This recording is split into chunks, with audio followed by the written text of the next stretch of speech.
Okay, I don't want to miss nothing. So let's go with the example. The examples is as follows. Imagine, roll first. We telling ChatGPT. Imagine you are a content strategist. Your job is to develop content that resonates with our audience. That's the role we get in. Input. I've gathered detailed information about our target audience, including their interests, needs, and common questions related to our industry. That means we don't put that in the chat. We done designated this is the detailed information, right? Then the steps we wanted to take from that being in that role and the input that we just provided it, we wanted to, as steps, please provide a step-by-step content strategy plan, identifying key topics based on our audience insights, creating an editorial calendar, and drafting engaging content that aligns with our brand message.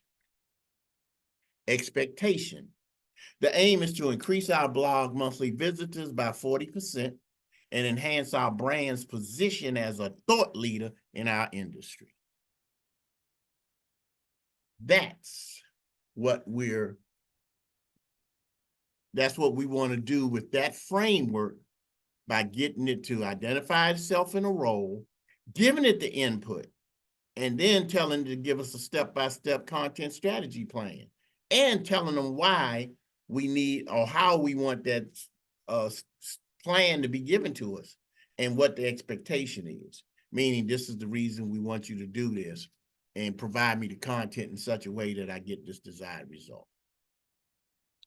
Any questions so far before I go into this last framework? Nope, not yet. All right, cool.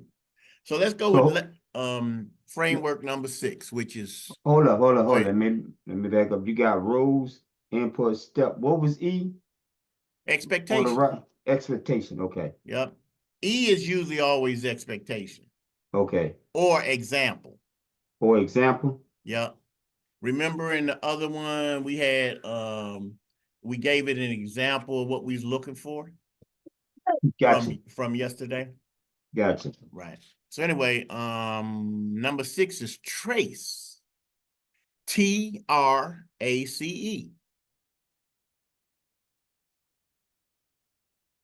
And that stands for giving it the task first, clearly defining the specific task we want ChatGPT to address.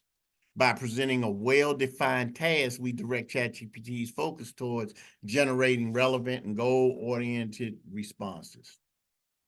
Then there's requests. Articulate precisely what you're asking ChatGPT for, whether it's information, guidance, or a solution. Expressing your request with clarity ensures that ChatGPT comprehends your intentions accurately. Then so you go from task to request to action. State the specific action you need ChatGPT to perform, whether it's providing recommendations, offering insights, or suggesting new steps.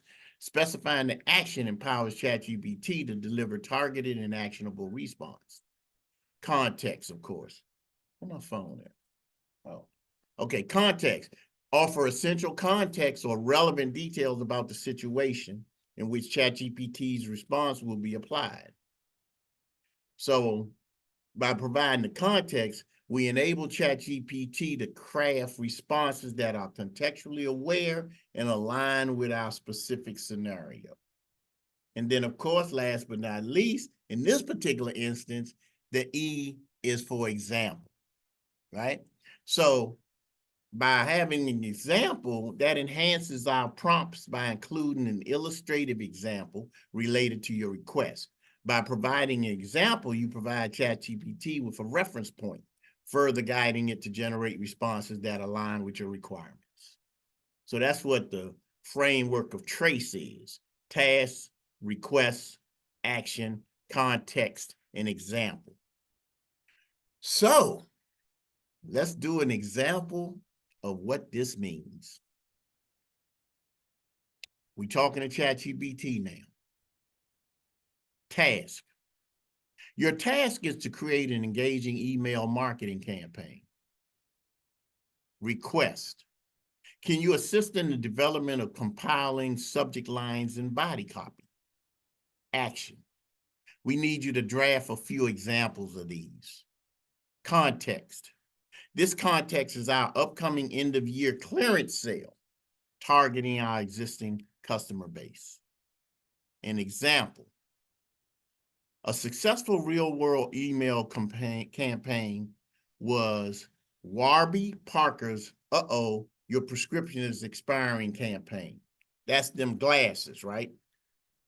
It leveraged an automated email that alerted customers that their prescription was about to expire and urged them to get a new one, effectively driving customer engagement. Any questions? No, can you just repeat that a little bit more? Say that one more time. The So I get a last one? full, yeah, so I get a full grasp of what you just said. Okay, so let's look at it like this. Within the framework of the task that how we approached ChatGPT was, we said to it, your task is to create an engaging email marketing campaign. Because remember we talked about how you can use AI to automate your email sequence, whether that's sending out marketing emails, whether that's sending out follow-up emails, and usually how that works is you create an email sequence, and this is all in an effort to expand your database of business, right? And your prospective clients. One is you say you got people came to your landing page, they gave you their name, they gave you their email address, and they gave you their phone number. You can set up automatically how and what information you want to speak into your brand in the email that you sent them, because that's why you wanted them to give you their email in the first place, so you could begin to cultivate and hopefully turn them from a prospect to a client, right? So now you got an email sequence that goes like this. They came to your landing page. Once they gave you the email address, they immediately get a thank you email for giving you the email address in the first place. Secondly, you might follow up within that email, and even maybe in that first email, thank you email, giving them an offer of some kind that speaks to one of the core products that you sell. That might be a low price item, might be a high price item. So you sent them that offer in that email sequence. They didn't bite, right? So if they bit, they go into become a customer, and they go into a database of email people who are customers. If they didn't buy anything, they go into a sequence where they are to be followed up with either every day or every other day. It happens to you. When you go check out something that you're interested in, you look at it, you may take advantage of the offer, you may not. What happens when you do that? All of a sudden, what?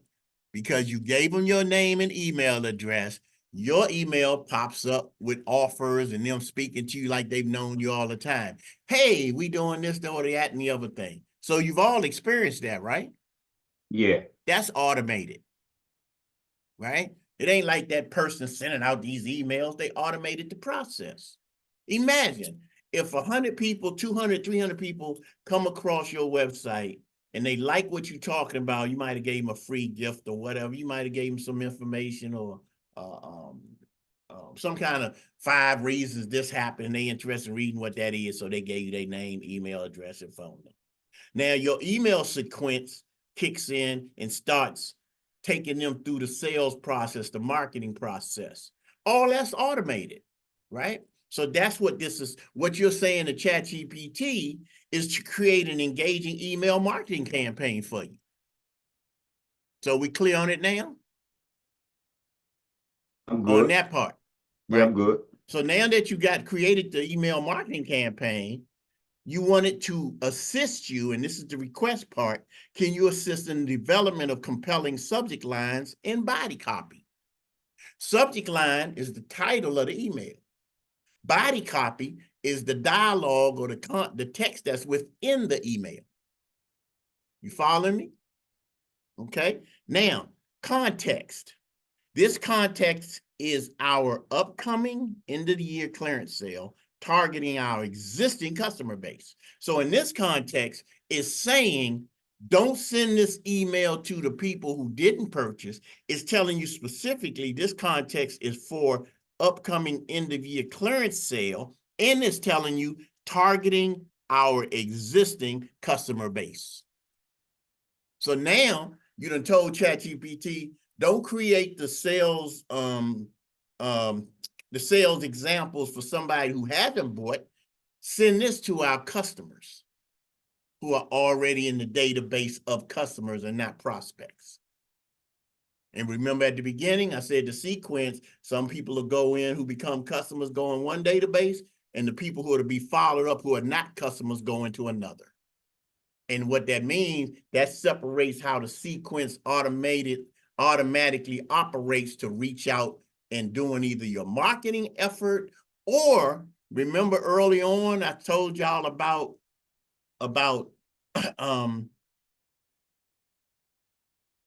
the 4 things you need to do in your business.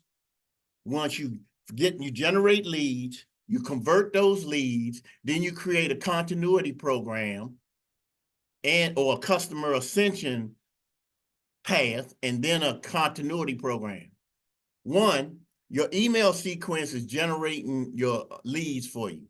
So these leads are being generated automatically, meaning that you put out something out there, people put their email address in it. That's one aspect. The second aspect is when you know your numbers every month, you can see through your analytics that you are touching so many people a month. Then, in order for you to determine your numbers, if you got $1,000 product and you touching 100 people, but then you converting 10%, so that's $10,000 a month, right? So now you know your number is $10,000 a month. So now you creating a different offer, right? You got your core offer is the $1,000, but now you want to increase your revenue. First way to do it is to reach more people and still convert at the same percentage. So now if you can reach 200 people a month at $1,000 product and you converting at 20%, which is still 10% of the 200 as opposed to 10% of the 100, now you've effectively doubled your revenue. So thirdly, now you want to increase your conversion rate, which increases your revenue. 2, you want to increase the amount of an offer that you have. You got a $1,000 product. Now you want to create a $10,000 product, because the $1,000 people or product is your core product offer. You create something that 10x. So you create a $10,000 product. And out of them 200 people that you're talking to or coming to your site every month, somebody who can afford $1,000 is going to be able to afford 10. Right? So even if you got a 10% or you got a $10,000 offer that's converting, even if 1 or 2 of them convert at 10,000, that's another 20,000 on top of the 20,000 that you're already making, right? So anyway, so now that's the customer ascension path, right? Increase the leads, which increases conversions, making them customers, and then creating another product that costs more than the original product that you offer. And then 4th, the continuity program. Create something that the people who are your clients can join as a membership, just like you are an Amazon Prime member. Amazon don't give a hoot whether you buy a book or whether you watch a movie, but they're going to take that $15 or whatever it is out of your account every month as long as you maintain your Amazon Prime membership. So that means you paying Amazon every month because they got you on a continuity program. That's what continuity programs are, memberships and subscriptions. So what you as a business owner have to figure out is how to create that same type of scenario for what you offer, what you provide. And then over time, if you get enough people at $99 a month, if you got 100 people paying you $99 a month, that's $9,900 a month. The math is the math, right? So your goal in business online is to increase your database. That's why the big thing is, how big is your email list, right? The bigger your email list grows to, the easier it is for you to create revenue from those people who are already your customers, who already buy into your brand. Because if they consistently liking what you get having to offer, whether that's information, insight, products, and they ride or die with you. Because they really don't ride or die with your product. They ride or die with the value that they see coming from you, which makes them trust you. That's why when we talked about last night, how important it is as it relates to your brand is to be memorable. Whether that mean you dress a certain way, you got a particular way that you articulate, that when they hear that or they see you, they just remember who you are for whatever reason, and that varies. Some people follow people and they buy stuff from because they like them. Like Rihanna is, of course, she's a beautiful woman, but she's also a talented artist, and when she speaks and articulates, just like Beyonce, Taylor Swift, and whomever, who go from their artistry and their creativity to creating some kind of merchandising situation that they selling something beyond their music. And it's the same thing with us. No matter how big or small your business is, if you can figure out what it is that you provide in the way of value to people and consistently provide them value. One of the ways to do it when you are an educator or you provide something, like if you got a product. If you got a product, the best way to ensure your ability to make money from the product, if you can create some kind of information associated with either how to use that product, why to use that product. Here are examples of other people who use this product and this is how it made them feel. That's productizing your information in addition to the actual product that you sell if you're in the e-commerce, right? That's why everybody that's really, really successful in e-commerce on any level, they got a product, but they also have other merchandise and they have some type of digital product that speaks to something that the people that use their product experience and relate to. Now they've created a digital product. And the digital product is used to either increase your revenue or to increase your engagement. Because both of those benefit you as a business owner. You get more people to be aware of who you are. That goes back to why it's important that you be memorable, why it is that you got to get yourself to the point that you're omnipresent, meaning when they Google you or they talked about something relative to the area that you're expert in, when they Google you, your shit pop up everywhere. Excuse my French, but that's what it is, right?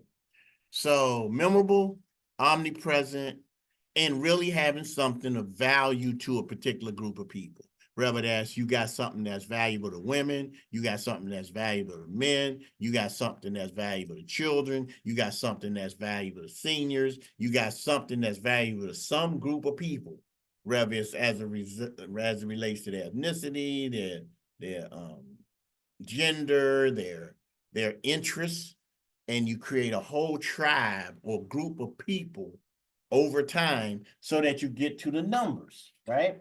And if you sell a $200 product to 5,000 people, right?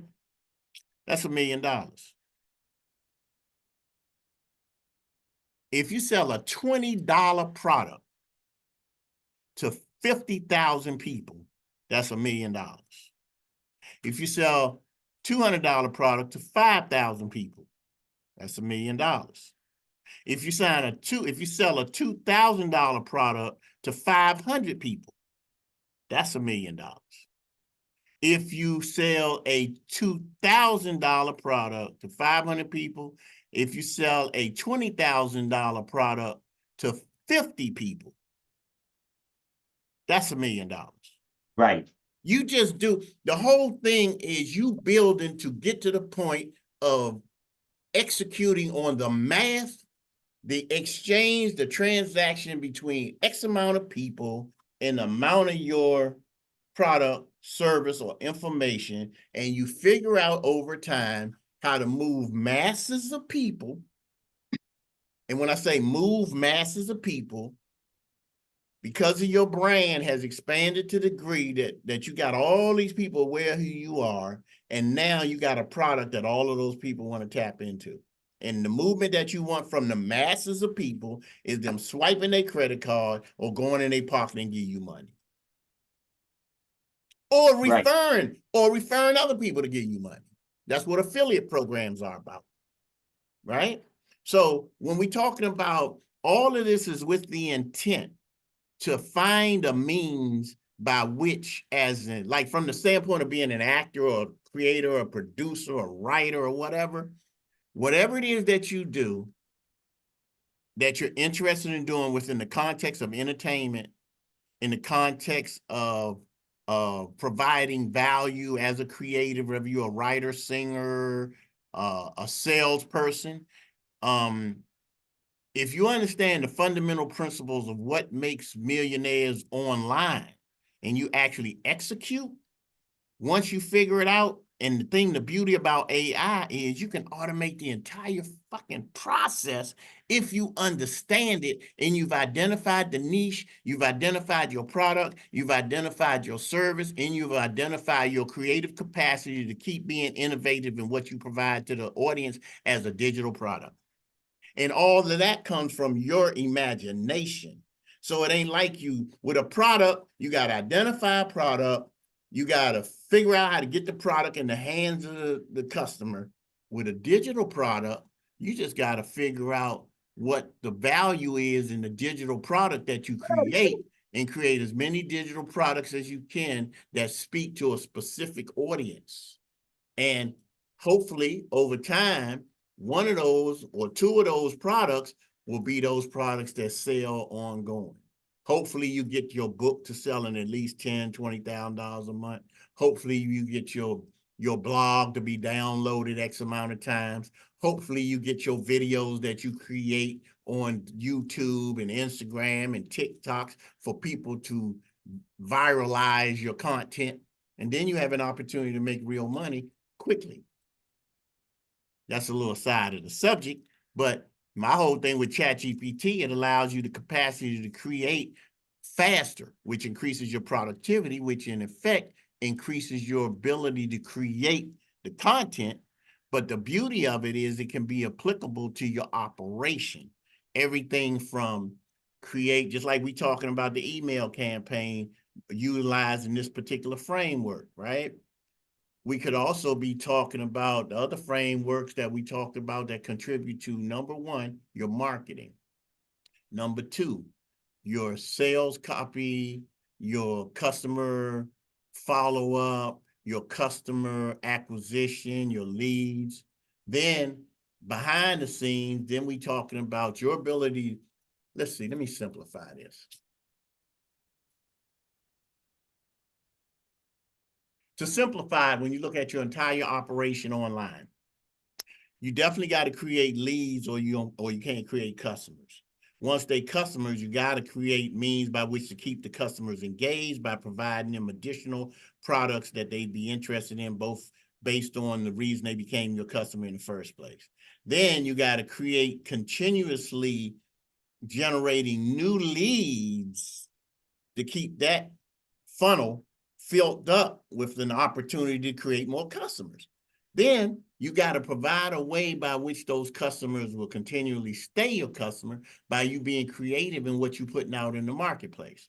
So the reason that somebody like my boy Myron Golden went from not knowing how to use YouTube at all to actually using YouTube as a means to consistently create videos that made him more findable to the people who already wanted what he had to offer that didn't know nothing about him. So and that's the same thing with all of us. All of us have something that we provide of value to people. And the missing link is not enough people know who we are. And once enough people know who you are, then you begin to identify those people who want what you have, but they don't know they want from you what you have until they identify you. And you got to be the one to facilitate the content that says, hey, here I am. Hey, this is what I offer. Hey, this is what I do. Hey, this is the value that I bring to you. Any of that makes sense, or am I just tripping? Nah, everything makes sense, bro. It makes sense what you're saying. You know, so then with that understanding, then you can begin to discern why it is two things. Why it is that brands pay brand ambassadors who have followings because they want to pay them to push their product because they know they got X amount of people in their following, in their subscriptions, in their hand, if you will, who are following them for whatever reason. So now the brand comes to you and say, hey, you got 5,000, 10,000, 100,000 followers. Would you put my product in front of your followers? And this is what we'll pay you to do that. That's what influencing is. The biggest influences a long time ago was like if you was a celebrity or something. Before the internet, you had to be a celebrity or somebody, a company created you being a celebrity, just like they created, what was the Subway dude that lost all that weight and then later on got locked up? Jared, Big whatever. Jared, Big Yeah, Jared. yeah. So they created him by continually showing that he had lost weight, and he had lost weight because he was eating Subway food. Remember? That was a campaign, or advertising marketing campaign. Just like McDonald's, Ronald McDonald's. That's a campaign and advertising campaign. They created a clown. They created the McDonald houses to do things for kids, and they created a brand surrounding that. You know where McDonald's really make their money from? Anybody got any idea really how McDonald's make their money? They real estate. There you go. A lot of people don't even know they're a real estate company, right? They developers, they build McDonald's. Ain't about the burgers, ain't about the fries. It's about that real estate and about the value of the locations that they built the McDonald's on. That's their empire, right?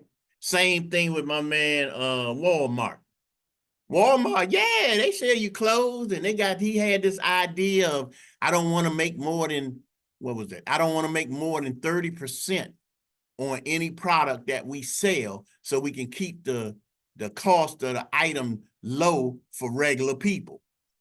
But ain't nobody saying shit about Walmart, where they're located and how much of that land or that development is built around them because they there.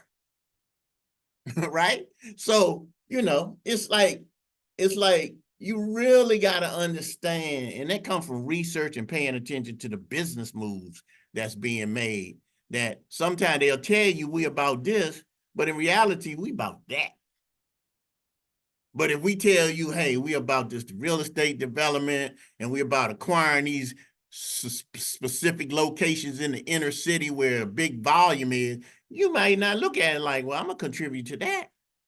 But if I tell you we got the best hamburger and it don't cost that much, and we got kids meals, because even Walt Disney said, and it's been proven true when you look at the entire industry, if you got something that you created for kids, the parents gonna bring them kids there, right? The parents got the money, the kids, you just got to create something for them to have fun, right? That's what I'm discovering as an author. Maybe I need to get into children's books, because I know I done met a couple of authors, that's all they do is children's books. And they making a whole lot more money than some of us that's making all these autobiographies and all this serious stuff. You know what I mean? Because their children's books sell for $12, but they got 6 books out. Please. You know what I'm saying? So just do the math. Do the math. So what have we talked about the last 2 days? 1, we talked about frameworks. 2, we talked about being more specific about what generative AI is. So now we know what the GPT stand for in ChatGPT. We know how to use ChatGPT to formulate frameworks that can literally get you paid. If you and the way to become a prompt engineering master is just to practice. Play with it, talk to it, identify different outputs that you want based on how it is that companies operate, because the beauty of this and the reason I'm teaching this, and people be tripping, talking about, man, you ain't teaching acting no more. No, I'm teaching you how to get money so that when you acting and you ain't getting no real money, you already got something going on over here that's you killing them with. Because them days, see, I relate back before the internet and all that, and the early actors had to be discovered. And even when they was discovered, they attached to a studio. They attached to the studio, but then for them to survive until they got in a major motion picture or a major project that boosted their brand where they now become a star, they was starving. They was doing these little low money, getting paid projects and having to be waitresses and having to do this. And you know how many stories of actors that you know who are A-listers now who are sweeping or working a fast food restaurant or doing these low menial type jobs where Pacino and De Niro and all these people had to live in one apartment until they got certain roles. The story about when Denzel, who was it? It was Denzel, Lawrence Fishburne, and a couple other black actors. When Denzel went from New York to Hollywood, and it wasn't looking good for a minute, and he told the crew, "Man, if I don't get this job soon, I got to go back to New York, right?" And the job that he got that changed the trajectory of his career was Saint Elsewhere on TV as a doctor. And the rest, as far as Denzel's concerned, is history. Right? Then he got the part in Glory. Then he got the part in Devil in a Blue Dress. Then we all know what happened when he got Training Day and he got Malcolm X because he had to work with Spike because Spike was working with Denzel, Wesley Snipes, and Samuel Jackson. Right? Then Samuel Jackson got his first part in a white film when he was in the movie White Something, White Sands or something with what's that Bama name? The dude that talked funny. Anyway, then that was his first real kind of major studio role. And then from that, when he got the Star Wars and all that, because you know Samuel Jackson gets paid more residual money than any of the actors out there. Because he been in all he just Sam will do a movie anywhere, anytime. He don't give a F about no picking no role. He gonna do whatever because All that's they who want to do is he keep is. that check coming in. That's right, because that come from him being a crackhead for a minute. So he understand like He that know period not of to be time. broke. Yeah, he ain't trying to never be broke. So if you tell him you're gonna pay him to do anything, he trying to do it. So yeah. Any questions about anything we done touched on? Because it's Not thus far. 7:45. I Yeah, mean, are not there that. anything you want to go over, anything from last night or today? Nah, you pretty much touched on everything. You clarified a lot of things, yeah. So, All that's right, pretty Calvin, good. what's up, man? So I gotta okay, so because so last night I was not able to completely be in class, and just now when I got home, I got attacked. Well, So I'm gonna send y'all the PDFs of everything that we talked about pretty much. And last night and tonight, yeah, and I'm gonna send you the recording. So you'll be good. Hey Leia, what's up, baby? I see okay. you ain't said nothing tonight, but I see you up in here.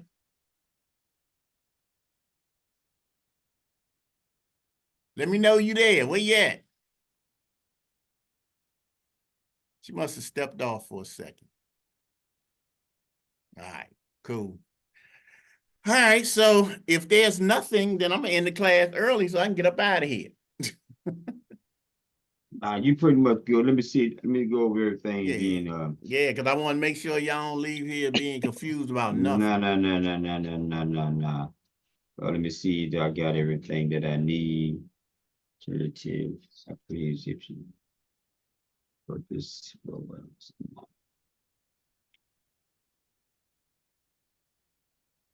So I mean I know I can do it. I can set up a whole. I can set up anything with ChatGPT. I know that. Tell me what you mean by that. I can set up a store on Amazon. I can set up any Mm-hmm. kind of store. I can set up any kind of marketing plan. I can set up, I can write a book, or, See now, given the parameters and the what is it called? The prompts. Be a prompt king, basically. And once I become a prompt king, then I can go make 5,000 a week on the side. yep. But, And then my little 5%. So take that in consideration, So that's right. because That's one right. of the things, 10%. 10. I appreciate Kickback. kickback. Thank you. Kickback. One of the things that I'm very much, Residual. yeah, there you go. One of the things I'm very much, as we progress in this, and this is the beauty of the whole staying within the fold over time, because there are things that's dropping right now as it relates to something you could do. I'm gonna show you something. And we talked about this a little bit, but remember we talked about summarization? When I said, you can use ChatGPT as a summarizer? Yeah. Okay. Let me give you an example of that. It's so cool to me. And I'm going to do it like this. I'm going to share the screen. Let me show you. Share the screen. Go to the summarization. Share the sound. Share the screen. And we go.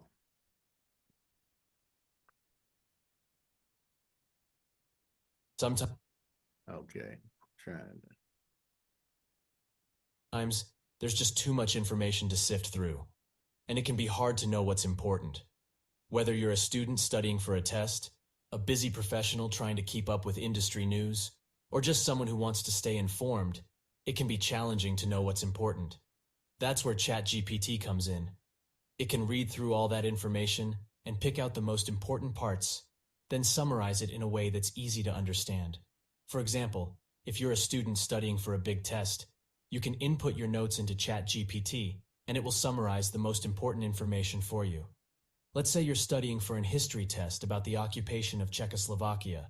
This is what you should type. Summarize the following notes about the occupation of Czechoslovakia, March 1939, to help me better retain information. And then paste your notes and let the magic happen.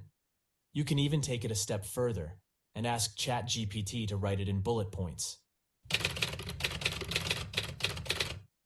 Now let's use ChatGPT to get a summary of the key points so you can quickly read through. Simply type, write a summary of the following news article in bullet points, and then paste the link to the article. This can save you time and help you stay up to date on current events. You can also use ChatGPT to summarize business reports. Simply type, summarize the following business report. Then type, make it more structured, to receive a detailed, easier explanation of the report. In addition, ChatGPT can be used to summarize legal documents, such as contracts and briefs, making it easier for lawyers and legal professionals to quickly identify the most important information in arguments. It can also be used to summarize social media posts, YouTube videos, and anything else online that can be summarized. So if you're feeling overwhelmed with information, remember that ChatGPT is here to help you out. Use the summarize prompt and you're good to go. How valuable is that? Very valuable. Now that was a system. That was the system that is created on ChatGPT. Is What that you mean? no? When you did all that right there, you had to speak. That's part of it as well, speaking. Yeah, you can actually create. Remember I told you, like when I showed you, you can get text to text, Yeah. text to voice, text to video. Oh, okay. So that what that was right there. That was text. That was one of those. What you do is have a modality, right? That right there is actually a course that helped me get to where I am in my understanding. That's an AI mastery situation, right? And I shared parts of the mastery situation with y'all because I couldn't, all this stuff that I know now, and I couldn't have gotten it in, it would have took me like years to know as much as I'm sharing with y'all. Right? Just like, remember the transformer part of GPT? The transformer part is transforming input modality to output modality, meaning you put in text to get text out. You put in text to speech, text to music, text to image, text to video, image to image, and image to video, and so on. And you can do all of that with ChatGPT 4 now, because those are the capabilities that just came out a couple of months ago, right? And just now it was talking about when you summarize, you can have it summarize a link. Go to that link, capture that information, and summarize that information. Because they've been had a big thing in colleges here lately where certain programs that you have to go to for your PhD and all of that, for your advanced learning, they didn't want them using ChatGPT to summarize and get to the information so fast. They wanted them to go through traditional research and all that, where these new people, these new youngins, that understand technology, they ain't trying to do no damn read 1,000,000 books. They try to summarize and get the information necessary to qualify for the degree. And that's on the basis of your essays and your research and your conclusions, you know? Just like I've used it to, I need to get back to my cover and my back cover so I can put out this other book for the actors. And I got so busy doing what we do and working with the network, I'm like, I'm a little behind.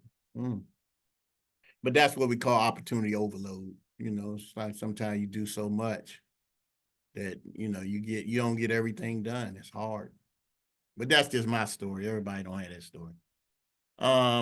Yeah. So any questions at all about anything before we go away? Nah, I'm good. I got some data. Okay. You know, Calvin, you good? Very much so. Leah, you good?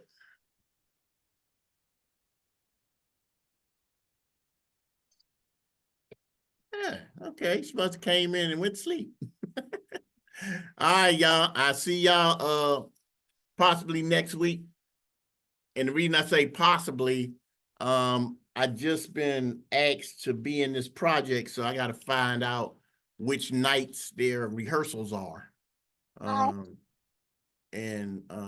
told you Depending upon that, that'll determine the consistency of Thursday and Friday.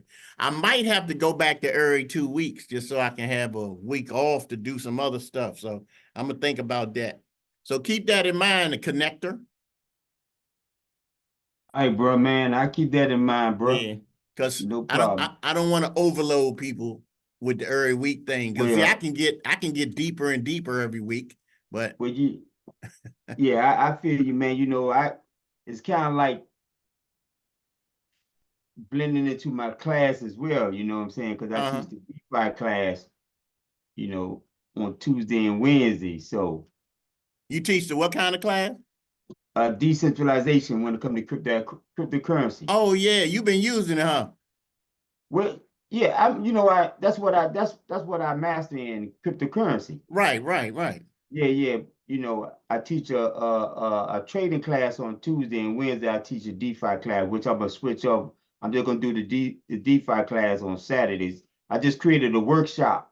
Oh, okay. Yeah, I'm just doing workshops now. I'm not gonna do the full course. The course gonna be embedded into the workshop, 2-day yeah, workshop. that's what I was thinking too. Yeah, it's much easier. So I get them in instead of the course is the course, but I rather go ahead and sell the workshop after I do it, to just sell that, build the content with that and sell that, because it's step by step for 2 days. The 4 hours. Okay. Yeah. So that's what I'm just converting over now. I'm just being though summertime coming, the daytime is a little bit different. Days are a little different than in the wintertime. But I like the Saturday class, so give me some time, because we got to spend with the family. They get upset about you don't spend no time with them. You know what I'm Yeah, saying? that's I hear that now, so I know. You know, Uh, so yeah, because we at first I definitely. used to teach my acting class on Saturday mornings. Oh yeah. So how long you teach on acting class for? How many days? That's it's actually that was 2 days a week. One day Mm. during at one time I had it one day during the weekend and then Saturday mornings, right? Uh-huh. Out here in Virginia in live Saturday mornings, and then I started doing it online. And see, the pandemic changed everything.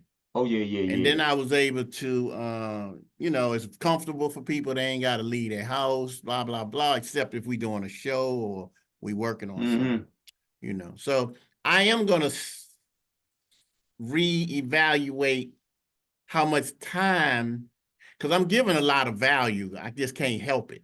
So I just need to really hone in on and adding a little more specificity to the desired result of what class.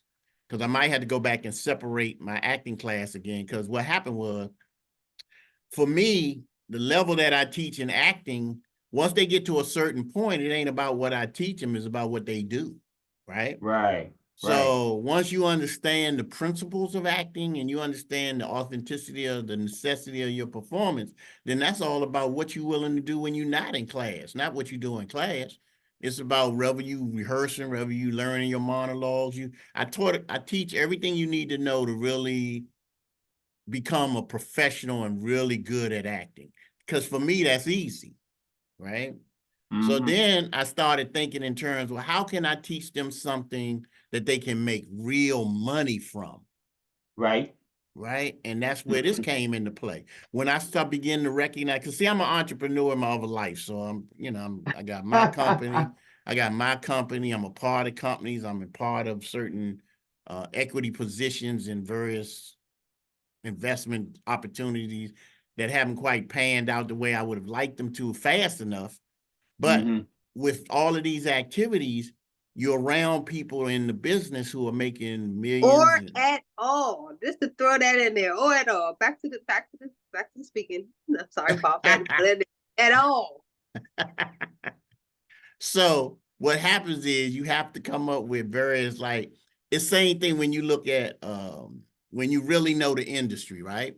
Mm-hmm. Every major actor, A-lister, you hear about all this money they make, and they make these $20 million a picture and all that. But what you don't really hear about is that how they invest in that money. When you hear about these actors having all of these houses, that's not about them having just living different places. Those are investment properties, right? So Yeah. they'll buy a $20 million, $30 million mansion and then sell that joint for a few million more, right? Mm-hmm. And if you notice from a creative standpoint, major actors always become directors and producers, Yeah, they do. right? Major Mm-hmm. actors, you see, like going back, you see people like Robert Redford. He went from being a white idol till his face got all crazy looking and shit. So he started just doing producing and directing, right? Right. Exactly. Exactly. Even I mean, every major actor, when you look at the business they doing, not just what they in on stage and what they in on film, Tasha they Smith, which is my idol. Tasha Smith did her first directive on P-Valley, and then she did her second one for see, BMF. there you And go. so, and then also, what's the other one? Olivia Wilde is also somebody that I follow her career, and Olivia See? Wilde has produced quite a few things as well. Exactly. So that be the point to me, is to show people where the real money in the business is when you don't immediately catch on as quote unquote being. See, it don't take but this one project to change your entire trajectory. And none of us know what that project is. Mm-hmm. So it's a question of probability of, were you fortunate enough to be casted in a particular project that did really, really well, and you did really, really well in your performance so that people now take note of you? And that's usually 20 years to become an overnight success. You feel me? Yeah. So my looking at the reality of that long time ago, I said, well, hold up.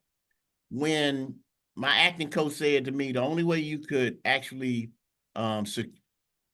secure your success in this business is not being on stage or in front of the camera yourself, but provide opportunity for other people. That's why I created a production company. And then that led into the teaching and the casting and all these different things. And then it led into various opportunities that I would have never imagined even coming around. You know what I mean? So, Okay. yeah. So, and the teaching is all about that, because the Feynman it's called the Feynman technique, right? When it comes to education. The best way to make sure you know something well is a combination of two things. You doing it and experiencing it, and you teaching it to others. Right. So if you do those two things, you can't lose, because it's always about continuous professional and personal development. And that's what evolving and really becoming a better version of Shelf is about. And not that it's not challenging, not that you don't have losses and none of that crazy stuff, but each challenge that doesn't pan out quite like you want it to improves and increases and strengthens your character, because it takes a certain attitude to understand that you got to keep grinding whatever. You know what I'm saying? The more you grind, ultimately you look up from your grinding consistently that, oh, some shit happened that you never even would imagine would have happened. Exactly. Yep. You know? And my thing is, it's all about what you're willing to share and with other people. It's not just about you, because you yourself, you're gonna always be all right if you don't make another dime. But what you share in terms of the insight and the ability for someone to think, because that's what's missing in the educational institutions as it relates to our people. They no longer teaching our people how to really think. Now they don't want us to think. That's right, because when you're not a thinker, you're easily manipulated. And that's what they want. They'll even give you money to continue you being manipulated. And sometimes people don't recognize that, and then they look up, they die, but they ain't did shit for their family. You made all this money, you did all these great things, and when you close your eyes, your family didn't benefit that by one iota. But the white folks that paid you, who own the team, who own the production company, who own the manufacturing company, who own the stores, you better bet they family, when they close their eyes, they leave trusts and all kind of shit. And the crazy part is they made most of that money as a result of something that we doing. You know, absolutely. So let me not get in preach mode. So don't get in preach mode, because I'm in VA. I got to get out of Virginia, man. I'm in my all right, we'll talk, bro. We'll talk. All right, bro. All right, Calvin, take care, Calvin. Thank you. Thank you, Cal. Love you. Love you too, darling. Give me a call when we get off this call, please. Give me a call. All right, cool. I bet. All right, bye-bye.